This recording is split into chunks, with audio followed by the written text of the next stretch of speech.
So hello, today let's talk about risk management. So in general, organizations they spend a lot of money protecting the CIA of information. And what the organizations want to do is to reduce the risk of something bad happening into acceptable level. So they try to make the risk or the threat of a risk basically small enough. And the kind of key thing to realize is that no matter how much money organizations spend, the risk is never zero. So no matter how much you put money into something, something bad can always happen. And basically, even if in some special cases we could, at least in principle, reduce the risk to zero, it usually costs so much money that there's no point in doing it. So it's better to live with the fact that there is a small chance of something bad happening, but the chance is so slow that the companies don't really care. And with planning, education, and technologies, and so on, organizations can achieve level where the risk is basically low enough. And when we talk about risk, it means the probability of something bad actually materializing. So a threat actually basically happening. So because the probability is never zero, the solution is to use risk management. So to realize that it's never zero and somehow manage or handle the situations. And when we think about these threats, we can classify them into intentional or unintentional, passive and active, internal, external, and human or natural. So intentional are when there's somebody actually, for example, somebody actually attacking our systems on purpose, or for example, somebody stealing something. So there's an intent to do something bad, and versus this unintentional, where there might be a human error. So somebody was supposed to back up our system, but they forgot to do it, or maybe there's a malfunction in a system. So something happens that is not basically planned. Maybe somebody forgot to lock the door or something like that. A passive threat is something that does not cause immediate problems or loss to the CIA of information. So somebody might be monitoring our network traffic, for example. And in comparison, active threats, they will cause immediate loss of CIA. So there might be somebody hacking into our system. Internal are by far the most common type of threats. So they are caused by people within the company or within the organization, or some other element that resides inside the company. So for example, there might be a worker who knows he or she will be laid off, so he or she does something bad, or maybe some internal worker lost his password or gave it to somebody else or something like that.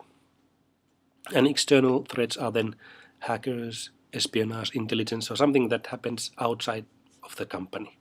So it's coming from outside, basically. And the last thing is human threats, which are any threats caused by human error or by human actions. And compared to nature, we could have something like a hurricane or earthquake, so we might lose electricity because of that. And those are the threats that are quite difficult to protect against. So the basic goal of risk management is to, first of all, identify the potential threats, so basically their nature and the extent of the threats, and then try to define what is the acceptable level for this risk. And finally, lower the probability of risk to this acceptable level. So if you look at this picture, we want to be at the lower left corner where probability of risks are low and the potential damage they cause is also low. So basically the risk management efforts want to move into the lower left portion of the image. So either lower the damage or lower the probability of the threat. So these stages of risk management have been identified in literature. And the first one is about identifying the risks. So you look for the vulnerabilities and possible threats in order to identify risks. So maybe you can have a checklist or something like that. And there's some other means, and you can Google them. I might ask them in the exam. But identify the risks is the first step. And then after you have identified them, you need to evaluate and prioritize them. So basically, you think about the probability of the risk and what is the damage, and you should somehow calculate them. So what is the probability of this risk happening, and what is the damage done if it really happens? And with the damage, you have to think about what is the damage caused to the company and what is the damage caused to stakeholders. So based on the evaluation, you then prioritize the risks. So if there's high probability and high damage, then for sure such risks get high priority. But if there's low probability and low damage, then there's low priority. So the focus is on the high priority risks. So after you have done this, you then can plan the countermeasures. Especially the high priority risks, they should have countermeasures. So what should the company do if something bad happens? And how do you lower the risk of these high priority risks? And there's three main ways. You either remove the risk, lower the risk, or move the risk. So usually removing a risk is not possible, at least not completely. Or even if it might be somehow possible, it's too expensive to do it.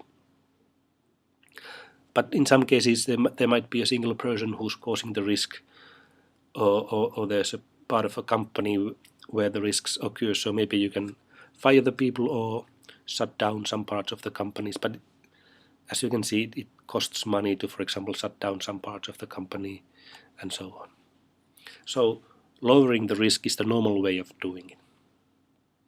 And usually it's done by lowering the damage. So, for example, we can start doing backups of our data so that if data is lost, we can use the backups. Or, for example, we can decentralize the information, so have the information reside in multiple places. So even if there's, for example, a fire in some place, we still have information intact. And something can be done to the probability as well. For example, we must make sure that virus protection and firewall are up to date. So another normal way is this moving the risk. So for example, you might take insurance, so that if something bad happened, the insurance company will pay it. So it basically doesn't remove the risk, but it lowers the damage because somebody else will pay the price. But of course we have to pay some fixed amount of money to the insurance company if we do this. But lowering the risk and removing the risk are the normal ways to handle this. And then we need to execute and test countermeasures. So first we plan them and then we execute them to see that do they work. And if possible, we need to test the countermeasures as well. So in Oulu there's a company called Codenomicon, and we can ask them to attack our system in order to see how our countermeasures work, or if they work. And someday something bad will most likely going to happen, so we need a plan on how to recover from the damage. So what do we do if our data is destroyed? How do we back up them and so on?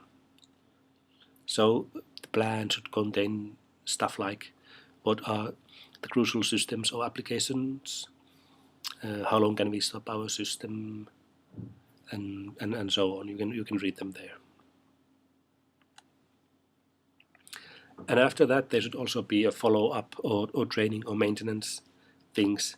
So first we should analyze the situation after a threat has occurred, and if it was more of a human error or something that we can solve with training, then training should be organized. And if it's more like a maintenance things, then that should be handled. So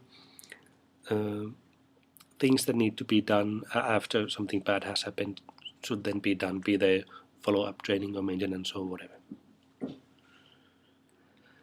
So a big part of risk management is then to find this acceptable level for the risk. So there's no point of spending thousands of dollars to protect something that is actually worth only few dollars.